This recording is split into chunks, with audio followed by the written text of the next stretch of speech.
ایک سفر میں حضور علیہ الصلاۃ والسلام اور اصحاب گامزن تھے کہ راستے میں قیام کیا تو ایک قبیلے کی صلح کروانے کے لیے حضور علیہ السلام تشریف لے گئے.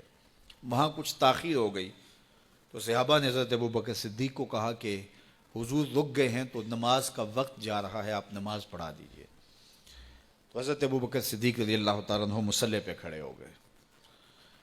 اب نماز شروع ہوگی، ادھر سے حضور بھی فارغ ہو گئے تو آقا کریم تشریف لائے. تو آقا کریم علیہ السلام جو ہی تشریف لائے تو صحابہ کی صفیں بندی ہوئی تھیں. حضور کو دیکھا، انہوں نے راستہ چھوڑ دیا. پیچھے سے لے کر کے مصلی تک صحابہ نے حالت نماز کے اندر حضور کے لیے راہ کشادہ کر دی. کاش کہ یہ حدیث سب لوگوں نے پڑھی ہوتی اور امت میں اتنے فرقے نہ بنتے اور یہ سوچ کبھی نہ پنپتی کہ نبی کے خیال سے نماز ٹوٹتی ہے. یہاں تو راستے چھوڑے جا رہے ہیں، یہاں تو پروٹوکول دیا جا رہا ہے. اللہ اکبر. اور یہ حدیث کہیں چھپی نہیں ہے، بخاری کے اندر چھپی ہوئی. اللہ اکبر. آقا کریم علیہ السلام تشریف لائے تو صحابہ نے راستہ چھوڑنا شروع کر دیا. نماز بھی چل رہی ہے اور حضور کا راستہ بھی چھوڑ رہے ہیں. بالکل حضرت ابوبکر صدیق کے پیچھے آ کے حضور کھڑے ہو گئے.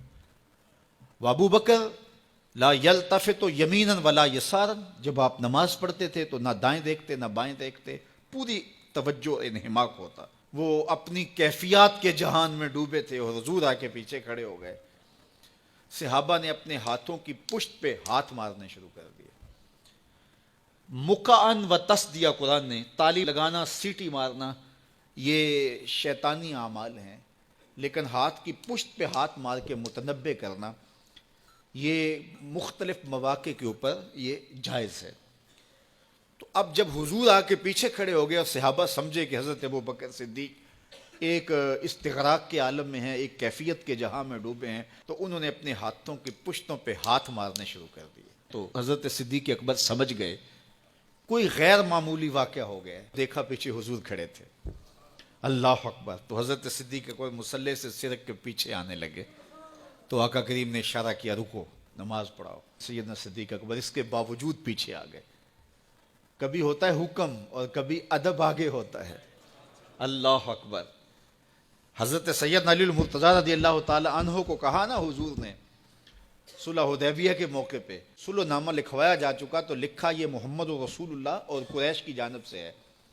تو عروہ نے کہا اگر محمد رسول اللہ مان لیں ہم تو پھر لڑائی کس چیز کی ہے؟ تو اس لیے محمد رسول اللہ نہیں، محمد بن عبداللہ لکھا جائے. تو وہ اس بات پہ بضد ہو گئے اور اگر ایسا نہیں ہوتا تو معاہدہ ٹوٹ رہا تھا.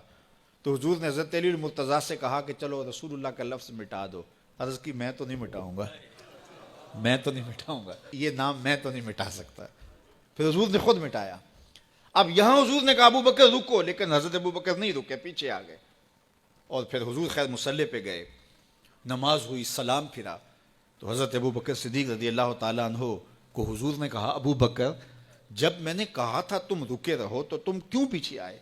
تو سنو حضرت ابو بکر نے کیا جواب دیا رضی اللہ تعالیٰ عنہ. کروڑوں سلام، لاکھوں عقیدتوں اور نیاز مندیوں کے خراج ان کی چوکھٹ پہ. عرض کرنے لگے ما کان لابن ابی قحافہ ان یؤم رسول اللہ صلی اللہ علیہ وسلم. حضور ابو قحافہ کے بیٹے کی جرت کب ہوئی کہ رسول اللہ کے آگے کھڑا ہو کے نماز پڑھائے؟ یہ ابو قحافہ کے بیٹے کی ہمت کب ہوئی کہ رسول اللہ کے سامنے کھڑا ہو کے نماز پڑھائے؟ تو ادب پہلا کرینہ ہے محبت کے کرینوں میں.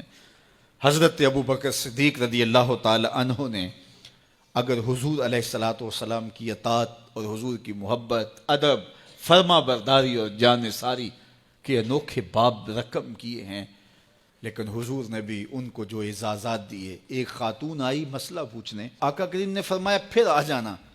اس نے کہا پھر آؤں اور آپ نہ ملیں؟ تو کہا میں نہ ملوں ابو بکر تو ملیں گے نا.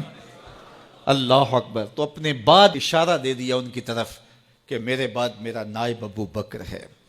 اللہ اکبر. عزتوں کی مسند اور عزتوں کی معراج اور عزتوں کے مقام پہ سیدنا صدیق اکبر رضی اللہ تعالی عنہ کو بٹھایا.